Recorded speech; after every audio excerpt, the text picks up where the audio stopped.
శ్రీ రేణుకా ఎల్లమ్మ తల్లి జ్యోతిష్యాలయం ఫోన్ ద్వారానే జ్యోతిష్యం చెప్పబడును. మీ జీవితంలో ప్రతి ఒక్క సమస్యకి పరిష్కార మార్గం చూపబడును. విద్య, ఉద్యోగం, వ్యాపారం, విదేశీ ప్రయాణాలు, కోర్టు సమస్యలు, రాజకీయం, వ్యవసాయం, రియల్ ఎస్టేట్, ధనం నిలకడగా లేకపోవడం, ప్రేమ, పెళ్లి, సంతాన సమస్యలు, భార్యాభర్తల మధ్య కలహాలు, చెడు ప్రయోగం, ఇంకా ఎటువంటి సమస్యలకైనా 100% పరిష్కార మార్గం చూపబడును. ఈ సృష్టిలో దైవశక్తి ఉన్నది ఎంత నిజమో దుష్ట శక్తి ఉన్నది కూడా అంతే నిజం. గురువు గారికి ఒక్కసారి నమ్మకంతో కాల్ చేయండి. Phone number 9704864697. ఫిబ్రవరి 27 తులారాశి వారికి పచ్చి నిజాలు బయటపడ్డాయి.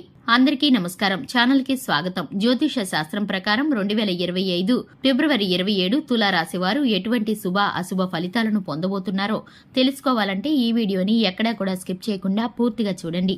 ఇక వీడియోని లైక్ చేయండి, ఛానల్ ని సబ్స్క్రైబ్ చేసుకోండి. ఇక ముఖ్యంగా చూసుకున్నట్లయితే 2025 ఫిబ్రవరి 27న తులారాశి వారికి ఏ విధమైన ఫలితాలు కలగబోతున్నాయో, శుభ అశుభ ఫలితాలు ఏ విధంగా ఉండబోతున్నాయో, ఈ రాశివారు చేయవలసిన దేవతారాధన పరిహారాలు ఏమిటో ఇప్పుడు తెలుసుకుందాం. ముందుగా ఈ యొక్క రాశి వారి వ్యక్తిత్వాన్ని గనక మనం చూసుకున్నట్లయితే కనుక తులారాశి వారికి ఒక్క రాహు మాత్రమే యోగిస్తున్నాడు. అయితే ఈ నెల వీరికి బుధుడి యొక్క బలం కలిసి వస్తుంది. కాబట్టి మీరు భయపడవలసిన పనేమీ లేదు. కాకపోతే మీకు కొంత జాగ్రత్త అనేది అవసరం. అంత మంచిది. ఎందుకంటే కనుక ఇబ్బందులు తలెత్తే అవకాశాలు కనిపిస్తున్నాయి. ముఖ్యమైన పనులు ఏవైనా ఉన్నా సరే, అంటే ఆర్థిక పరమైన అంశాలు, వ్యవహారపరమైన అంశాలు, చర్చలు, ఇంటర్వ్యూలు, కొత్త ఉద్యోగ ప్రయత్నాలు ఏవైనా సరే, ఇంటికి కావలసినవి కొనుగోలు చేయడం గాని, డాక్టర్ని సంప్రదించడం గాని, ఇలాంటి అన్ని రకాల పనులను మరో వారానికి పోస్ట్ పోన్ చేసుకోవడం మంచిది. అలాగే ఈ యొక్క వారం ఈ తులారాశివారు పెద్దవారితో మాట్లాడేటప్పుడు చాలా జాగ్రత్తగా మాట్లాడాలి. తప్పు మీ వైపు లేనప్పటికీ కూడా ఒదిగి ఉండే ప్రయత్నం చేయడం ద్వారా అనవసరమైన వివాదాలకు దూరంగా ఉన్నవారవుతారు.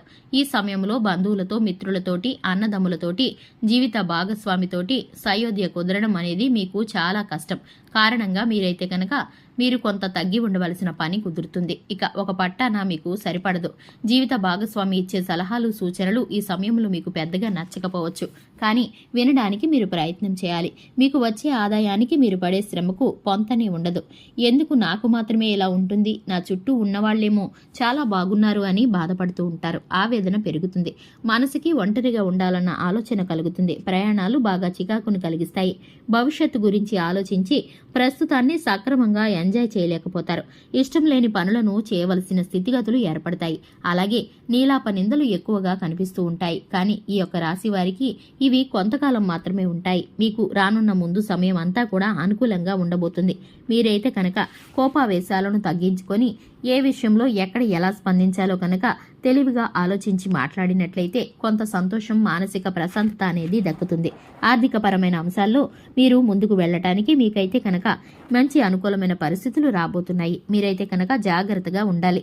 ఇక తులారాశి వారు ఆదివారం మరియు సోమవారాలు చక్కగా కలిసి వస్తాయి. ప్రతిరోజు దత్తాత్రేయ వజ్ర కవచ స్తోత్రాన్ని పారాయణం చేసుకోండి. ఇక ఈ సోమవారం రోజున ఉన్నటువంటి తిథి కారణంగా వీరికైతే కనుక మేలు కలిగే ఫలితాలు కనిపిస్తున్నాయి. ఇక ముఖ్యంగా చూసుకున్నట్లయితే ఈ రాశి వారికి ఆదివారం, సోమవారం బాగా కలిసి వస్తుంది.